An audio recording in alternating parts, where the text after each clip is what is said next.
Welcome all, I am Dr. Smriti Dwivedi. In the previous lecture of IR spectroscopy, we learned about the molecular vibrations, fingerprint regions, how to calculate vibrational frequency and factors influencing vibrational frequency. In continuation of our previous lecture, in this lecture, I am going to discuss about these topics. I am going to discuss about the instrumentation part of IR spectroscopy, sampling technique, application of IR spectroscopy and spectra of alkanes, alkynes, alkenes and different functional group, because with the help of these spectra you can easily identify the functional group present in a given organic compound. So, first part I am going to discuss is about the instrumentation. Normal IR instrument is similar to UV visible instrument, but main difference are the light source and detector. A double beam spectrophotometer has two beams, one of which passes through the sample while the other through a reference cell. There are two types of instrument are used in IR spectroscopy. Number one is dispersive IR spectrophotometer, which is conventional type. These are often double beam recording instrument employing diffraction gratings for dispersion of radiation. Second one is Fourier transform infrared spectrometers, commonly known as FT-IR, and is the preferred method for IR spectroscopy in order to overcome the slow scanning limitations which is faced with the dispersive instrument. But in this lecture I am going to discuss about the dispersive IR spectrophotometer, which is of conventional type. This is a dispersive IR instrument. Two mirrors are there. This is the reference cell, this is sample cell, mirrors, this beam chopper, diffraction grating, detector and amplifier, and last recorder. This is the making of dispersive IR spectrophotometer. Now come to the working of this instrument. Light from the source is split into two beams.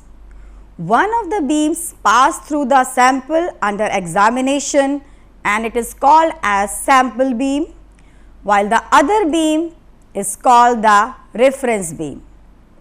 When this beam passes through the sample, it becomes less intense due to absorption of certain frequencies. Intensity decreases on absorption of certain frequency. Now, there will be a difference in the intensity of the two beams. Let I naught be the intensity of the reference beam and I be the intensity of the beam after interaction with the sample. The absorption of the sample at a particular frequency can be calculated as absorbance is equals to log I naught by I. Transmittance T is equal to I upon I naught, or we can write absorbance is equals to log I by T, where T is transmittance. Intensities of the band can be recorded as a linear function of transmittance against the corresponding wave number. Intensities of the two beams are converted into and measured as electrical energies with the help of detector thermopile.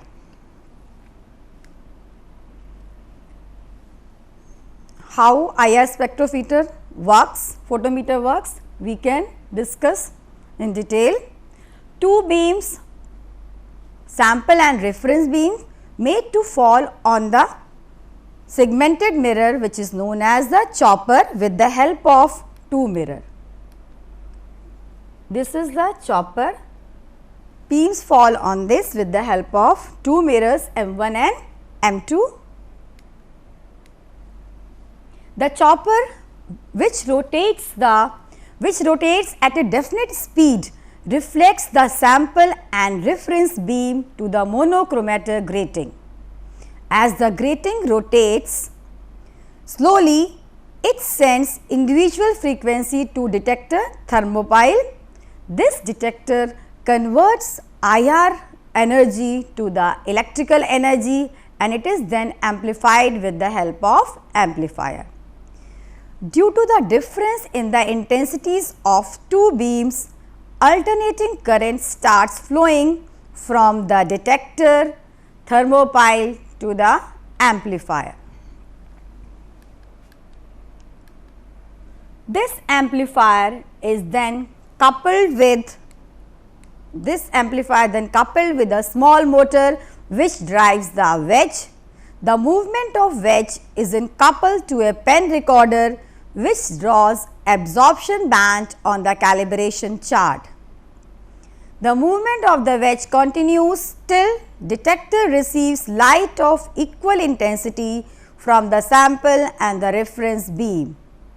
Calibration can be carried out using spectrum of polystyrene. In this way, IR spectrometer works. This is the difference between the transmission versus absorption, how transmission and how absorption takes place when sample is placed in the path of IR radiation.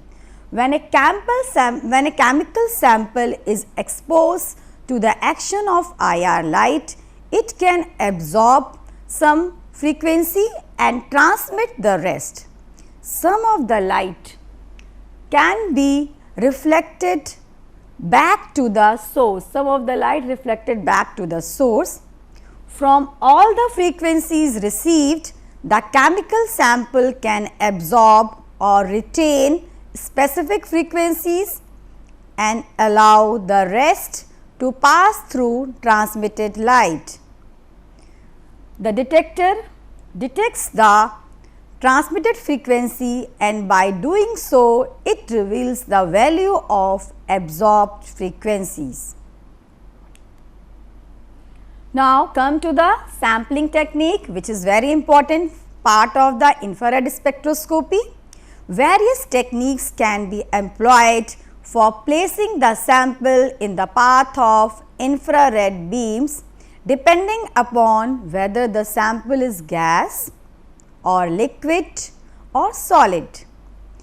As we know, the intermolecular force of attraction are most operative in solids and least in case of gases. Thus, the sample of the same substance shows shifts in the absorption as we pass from solid to the gaseous state.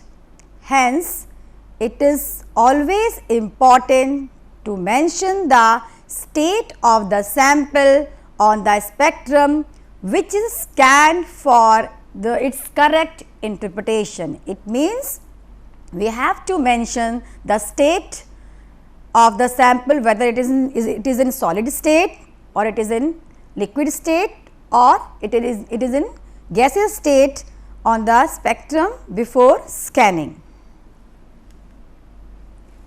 Now, there are three different sampling can be done in IR spectroscopy. The samples used in IR spectroscopy can be either in solid, liquid or gaseous state. First of all, we discuss about the solid sample. Solid samples can be prepared by crushing the sample with a mulling agent which has oily texture. a thin layer of mull can be applied on a salt plate which is to be measured. Some commonly used mulling reagents are Nuzol, chlorofluorocarbon oil, but the most commonly used mulling agent is Nuzol, which is a mixture of liquid paraffinic hydrocarbons with high molecular weight. A solid film can also be deposited over the alkali metal halide disc which is made up of sodium chloride or potassium bromide by putting a drop of the solution of the sample which is dissolved in volatile solvent on the disc and then evaporating the solvent, polymers, fats and waxy materials show excellent spectra in this way. Solid sample can also be examined in solutions. Now, come to the liquid sampling.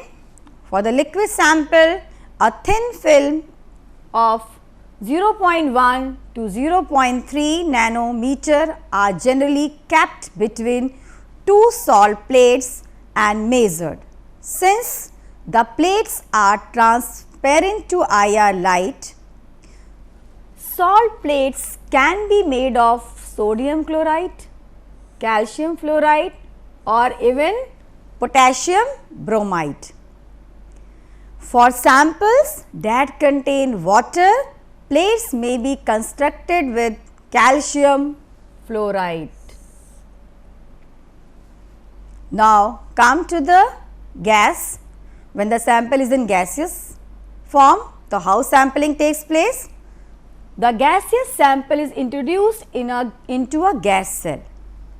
The walls of the cell are made of sodium chloride. The sodium chloride windows allow the cell to be placed directly in the path of the sample beam. Very few organic compounds can be examined as gases. The low frequency rotational changes in the gaseous phase often split the high frequency vibrational bands. So, what can we do? What is the solution for this? Solution is, it is most convenient to determine the spectrum in solution, and the excellent solvents are those which have poor absorption of their own. Unlike UV spectroscopy, too many solvents can't be used in this technique. In IR spectroscopy, all solvents do absorb in one region or the other. Some important solvents which may be used are chloroform, carbon tetrachloride and carbon disulfide. You are doing sampling of either solid, either liquid or either gas, but the main concern is you have to understand the substance under investigation should be absolutely dry. In case of IR spectroscopy, the substance which are you going to be investigated, it should be dry because water absorbs strongly at about 3710 centimeter inverse. So, we can next part is what type of light sources we use for the IR instrumentation. Light sources first of all must produce IR radiation. We can't use glass in IR spectroscopy since it absorbs IR radiation. Several possible types or light sources which can be used for IR instrumentation. Number one is nurse glower.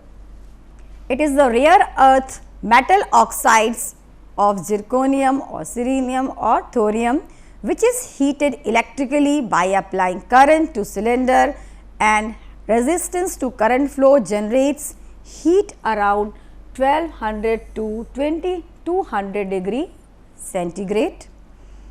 It causes light production similar to black body radiation, and the range of use is 670 to 10,000 centimeter inverse.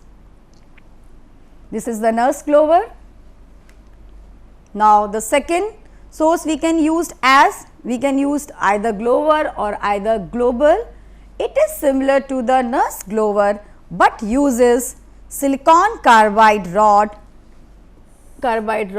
instead of rare earth oxides.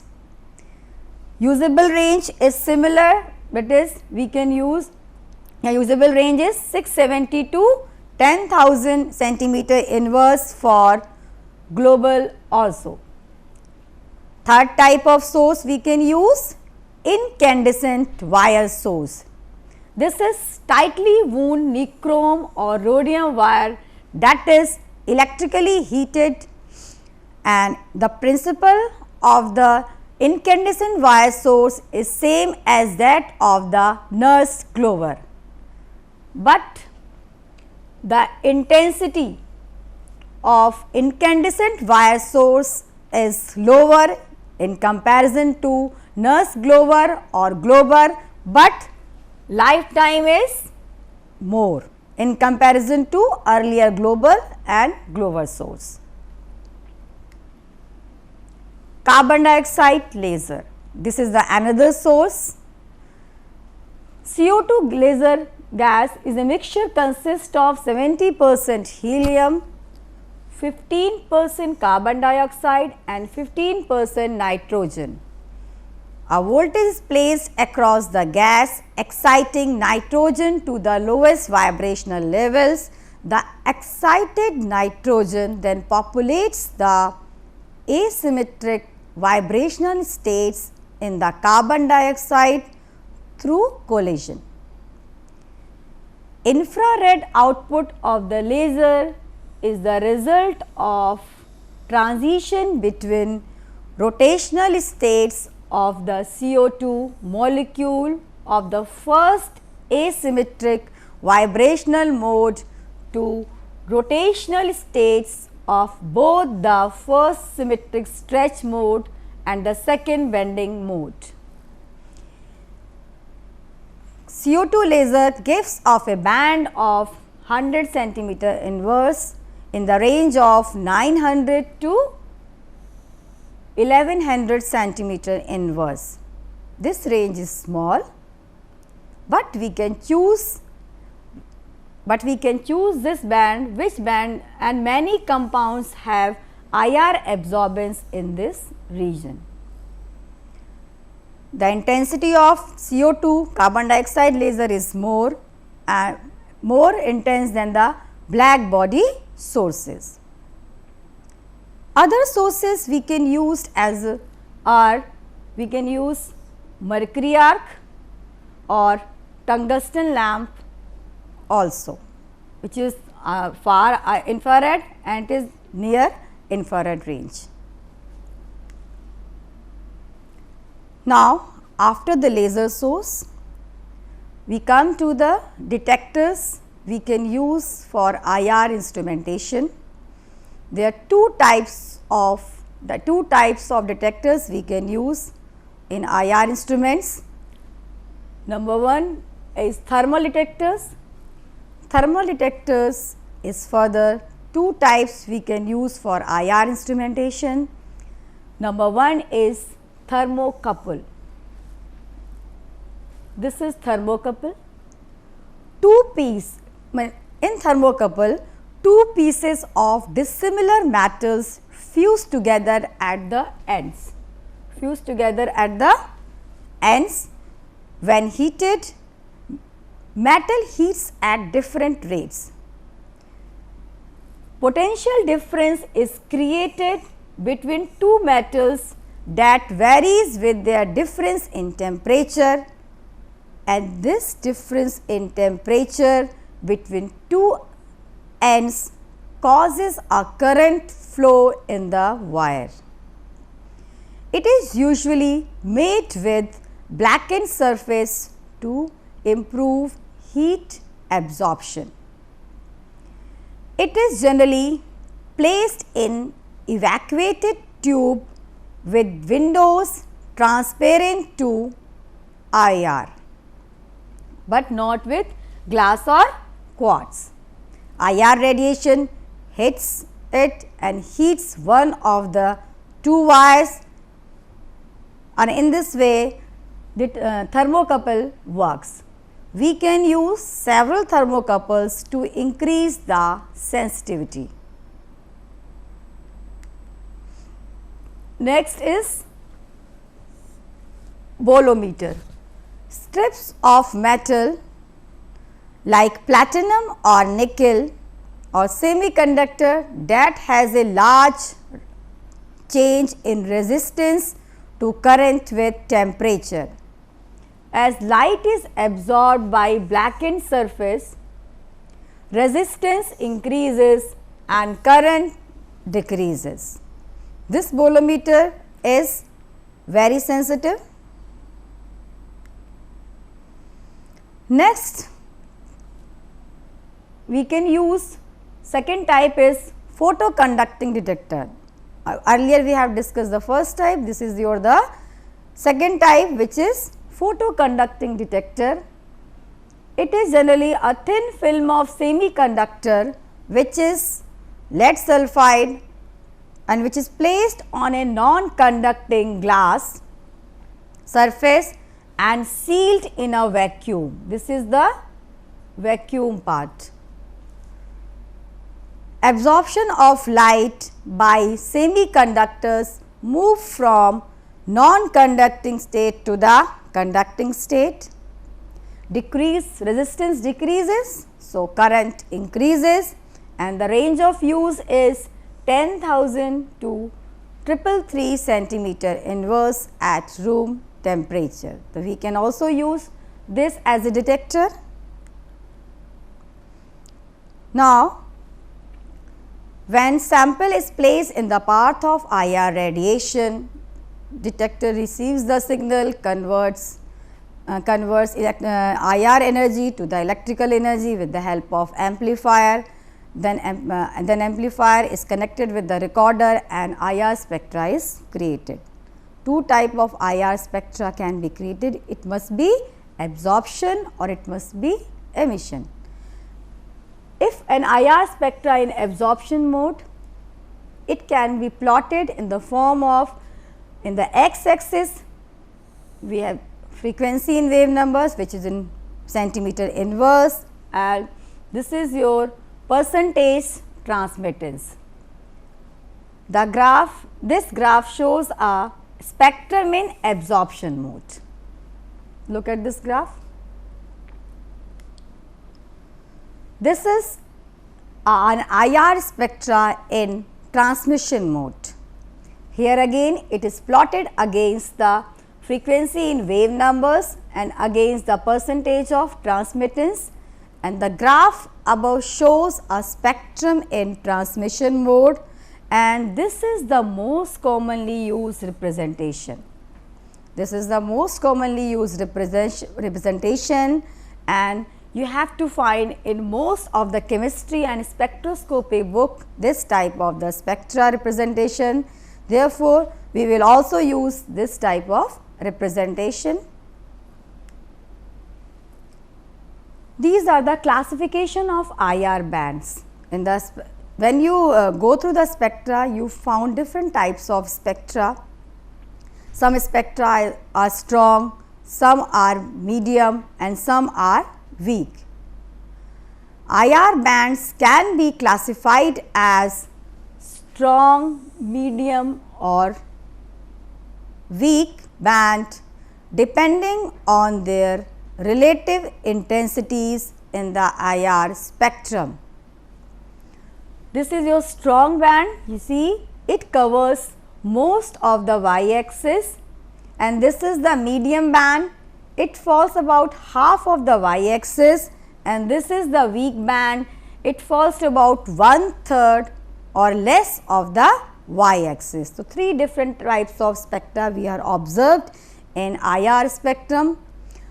Sometimes we obtain broad spectra, or generally this type of broad spectra is obtained for OH bond. Generally this is obtained for the OH bond. Now, come to the application of IR spectroscopy. This is the next part, how IR spectroscopy is applicable in different fields. We can study in a summarized form. IR spectroscopy is widely used in industry as well as in research purposes. It is the most reliable technique for the quality control and dynamic measurement. It is also employed in forensic analysis and in civil and criminal analysis also. Some of the major applications are: first is identification of functional group and structural determination or elucidation. Entire IR region is divided into 2 parts: group frequency region and fingerprint region.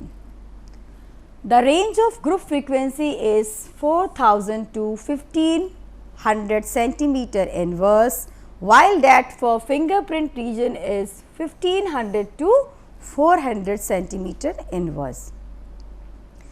In the group frequency region, or sometimes it is also called as the functional group regions, peak corresponding to the different functional groups can be observed, and according to their corresponding peaks, functional groups can be determined. While the IR regions, some IR regions have a characteristic, in another region of IR, which is also known as the fingerprint regions, have characteristic peaks are observed. This region of IR spectrum is called the fingerprint of the molecules, and it can be determined by their characteristic peaks. We already discussed about the fingerprint region and why it is called the fingerprint region. We already discussed in our previous lecture. Second is identification of substance. IR spectroscopy is used to establish whether a given sample of an organic substance is identical with another or not. This is because large number of absorption band is observed in IR spectra of organic molecules, and the probability that any 2 compounds will produce identical spectra is almost 0. So, if 2 compounds have identical IR spectra, then both of them must be a sample of the same substances. One important point: IR spectra of 2 enantiomeric compounds are identical. So, IR spectroscopy fails to distinguish between enantiomers. It is one of the limitation of the IR spectroscopy. We cannot detect 2 enantiomers with the help of IR. This is the IR spectrum of benzaldehyde, in which we obtain the CH stretching of aromatic ring, CH stretching of aldehyde, C double bonds O stretching of aromatic aldehyde, C double bond C stretching of an aromatic ring, and CH bending. No other compounds than benzaldehyde produces same IR spectra as shown above. So, we can easily identify the substance with the help of IR spectroscopy. Third is, with the help of IR spectroscopy, we can easily study the progress of reaction, or in another language we can study the kinetics of reaction. Progress of reaction can be determined by examining the small portion of the reaction mixture withdrawn from time to time. The rate of disappearance of characteristic absorption bands of the reactant group and or the rate of appearance of the characteristic absorption band of the product group due to formation of the product is observed. For example, if ketone is converted into the alcohol, reactant is ketone and product is alcohol. If you want to study the progress of reaction, firstly, when you observe the sample in IR spectra, you are getting the peaks of carbonyl group. You are getting the peaks of carbonyl group around 720 centimeter inverse. But after some time, CO frequency disappear. After some time, it is disappear, or you got the absorption frequency of OH bond, which is around approximately 3300 centimeter inverse. First CO group which disappears, the frequency of CO disappears, and now another band of 3300, around 3300 per centimeter inverse of OH band is observed. So, with the help of IR spectroscopy, we are able to study the kinetics of a reaction. Fourth is detection of impurities. With the help of IR spectroscopy, we can easily determine if any impurities present in a sample. IR spectrum of the test sample to be determined is compared with the standard compound. If any additional peaks are observed in the IR spectrum, then it is due to the impurities present in the compound. Next is quantitative analysis. The quantity of the substance can be determined either in the pure form or as a mixture of two or more compounds. In this, characteristic peak corresponding to drug substance is chosen and log I naught by IT of peaks for standard and test sample is compared, and this is called the baseline technique to determine the quantity of the substance. These are the some application, there is lots of application more. Now, we are going to discuss the spectrum of some compounds. This is first of all, this is the IR spectrum of alkanes. As we know, alkanes have no functional group. Their spectra displays only of CC and CH bond vibrations, and out of this the most important of CH bands which appear around 3000 centimeter inverse. Since most of the organic compounds have CH bands are present, so it is visualized in most of the compounds. This is the CH stretching around 3000 centimeter inverse. Now, this is the IR spectrum of alkenes. The spectrum shows the band appearing around 3080 centimeter inverse, and it is the broader band and appearing around 3000 centimeter inverse like this for CH and CH stretching of alkenes. Now, come to the IR spectrum of alkynes. Before going through the spectrum, we have to know we have to discuss some points of the alkynes. The most prominent band in alkynes correspond to carbon-carbon triple bond, and it shows a sharp weak band at about 2100 centimeter inverse. The reason it is weak because it is not very polar. In some cases, such as in highly symmetrical alkene, it may not show all. In case of highly symmetrical alkenes, peaks are not showing because due to of the low polarity of the triple bond associated with those of alkynes.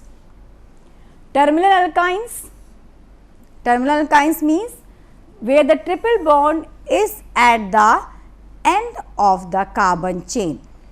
Triple bond at the end of the carbon chain, which have CH bonds involving the sp carbon,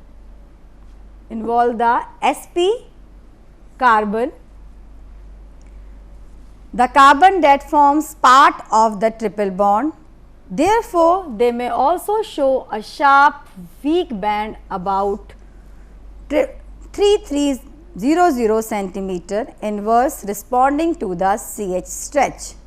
Another type of alkyne is internal alkynes. Internal alkynes are those where the triple bond is in the middle of carbon chain.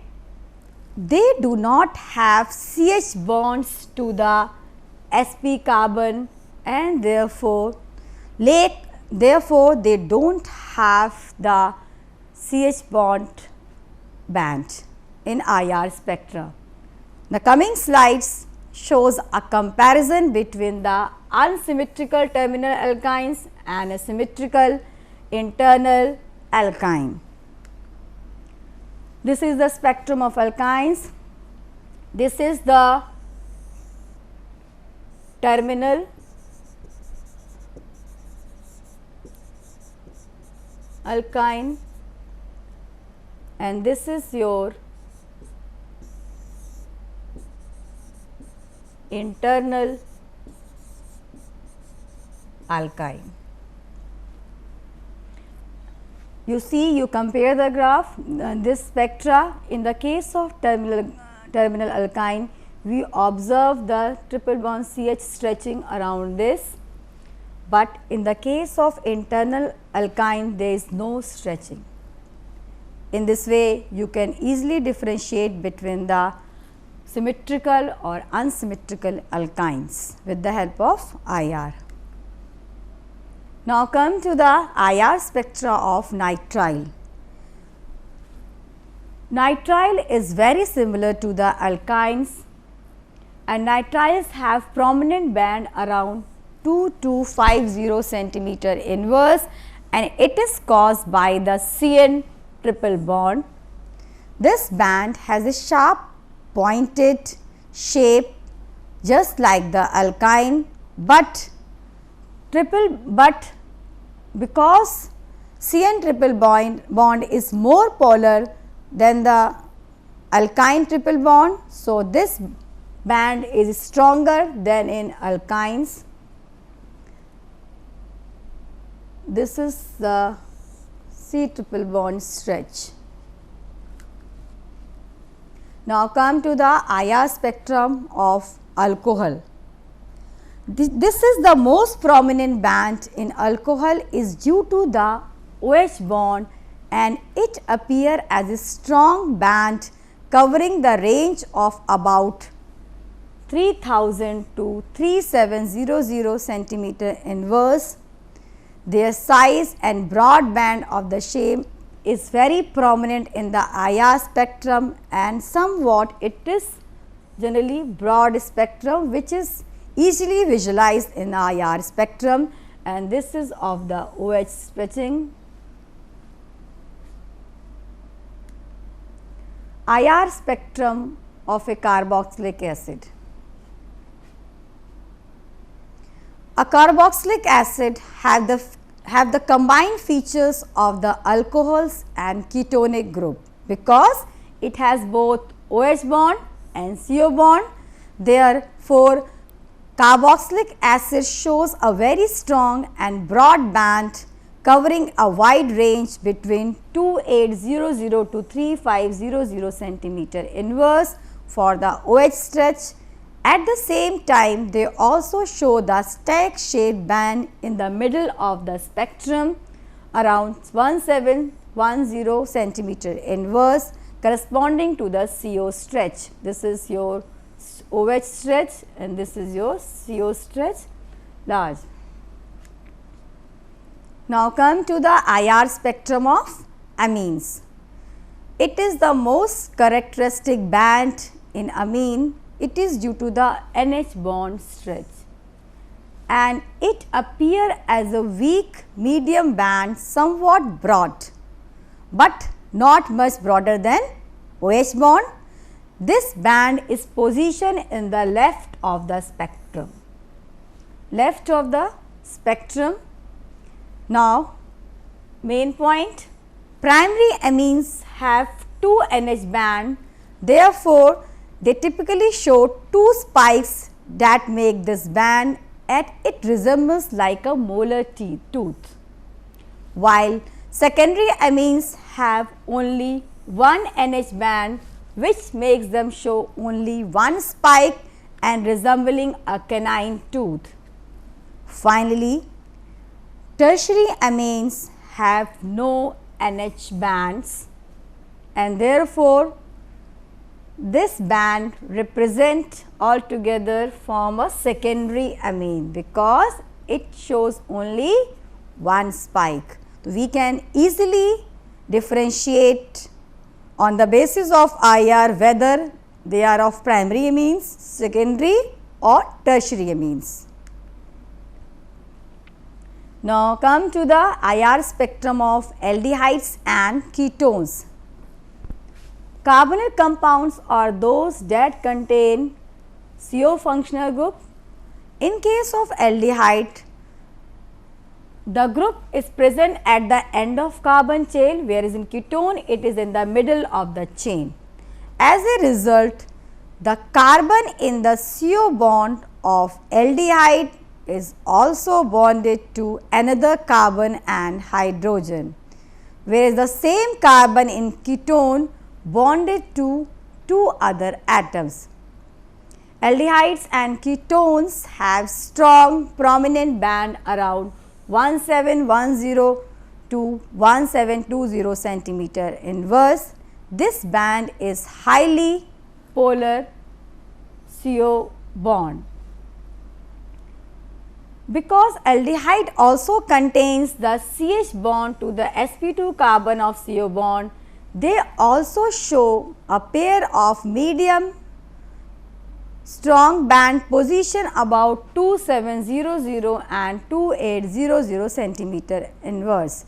These bands are missing in the spectrum of ketone because the sp2 carbon of ketone lacks the CH bond. Now, the coming slides show the spectrum of aldehyde and ketone and we study the similarities and differences. So, we can easily distinguish between the aldehydes and ketones. This is the spectrum of aldehyde and this is the ketone. This is the butyryl aldehyde. We got the CHO stretching around this and this is for the CH stretching, and in this range we got the, in the case of ketone we got the CO stretching in this range. Now, come to the IR spectrum of amides. The amide functional group combines the feature of NH bond and CO bond. So, therefore, amide shows a very strong, somewhat broad band at the left end of the spectrum. These are the left end of the spectrum in the range 3100 to 3500 centimeter inverse. At the same time, they show the stake band shade band in the middle of the spectrum around 1710 centimeter inverse for the CO stretch. Like amines, primary amides show 2 spikes, whereas secondary amides show only 1 spike.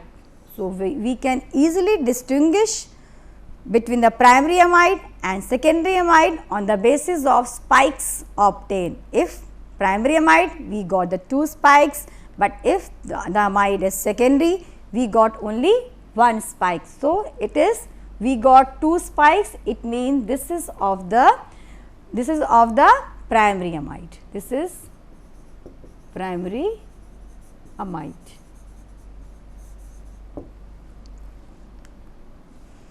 Now, we studied lots of topic in IR spectroscopy from the first slide to second, first presentation to second, and this is the third presentation. Through IR spectroscopy, it is a very important application, it is a very important part of the spectroscopy. With the help of IR spectroscopy, we can detect the presence or absence of functional group in a compound. It also gives information about the molecular fingerprint that can be used to compare the samples. If 2 pure samples display the same IR spectrum, it can be called as that they are of the same compound. But IR spectroscopy does not provide detailed information or proof of molecular formula or structure. It only provides the information of molecular fragments, especially functional group. Therefore, it has a very limited scope, but it must be used in conjunction with other techniques or other spectroscopy, like we can take the help of UV visible spectroscopy in conjugation with, and with the help of NMR spectroscopy. Then with the help of all 3 spectroscopies in conjugation with IR, we can easily determine the molecular structure. Hope you enjoy my lectures or session of IR spectroscopy. If you have any queries, but before this, these are the some assignments you can try with yourself. If you have faced any difficulty in solving this, or further you have any queries, you can contact me at my mail ID. Thank you.